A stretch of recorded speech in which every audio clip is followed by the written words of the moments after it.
Rajma curry ఎలా చేయాలో చూద్దాం రండి. ముందుగా రాజ్మాని ఓవర్ నైట్ నానపెట్టుకొని, వీటిని కుక్కర్‌లో వేసుకొని, కొంచెం సాల్ట్, వాటర్ వేసుకొని బాయిల్ చేసుకోండి. ఒక 5-6 విజిల్స్ రానిచ్చుకోండి. తర్వాత కడాయిలో ఆయిల్ హీట్ చేసుకొని, ఇందులోనే జీలకర్ర, బిర్యానీ ఆకు, ఎండుమిర్చి వేసుకొని ఫ్రై చేసుకోండి. ఇది ఫ్రై అయిన తర్వాత ఇందులోనే ఒక ఆనియన్, సాల్ట్ వేసుకొని, ఆనియన్ లైట్‌గా ఫ్రై అయిన తర్వాత టమోటా పేస్ట్, అలానే కొంచెం పసుపు వేసుకొని ఫ్రై చేసుకోండి.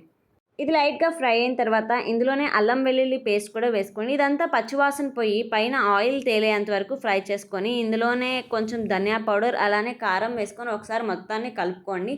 అలానే ఇందులో 2 స్పూన్స్ మాత్రం రాజ్మా వేసుకొని మంచిగా స్మాష్ చేసుకోండి.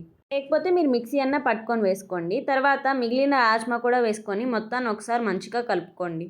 రాజ్మా ఇలా స్మాష్ చేయడం వల్ల టేస్ట్ అనేది చాలా బాగుంటుందండి. ఒకసారి ట్రై చేయండి. గ్రేవీ కూడా కొంచెం థిక్‌గా వస్తది. తర్వాత ఇందులోనే వాటర్ వేసుకొని ఒకసారి మంచిగా కలుపుకొని మొత్తం ప్లేట్ క్లోజ్ చేసేసి గ్రేవీని కొంచెం దగ్గరికొచ్చేంత వరకు ఉడికించుకోండి.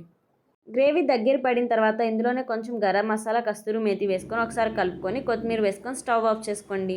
అంతే అండి. ఈ రాజ్మా చాలా బాగుంటుంది. పూరీలోకి, చపాతీలోకి ట్రై చేయండి. రెసిపీ నచ్చితే లైక్ చేసి, షేర్ చేసి, సబ్స్క్రైబ్ చేసుకోండి.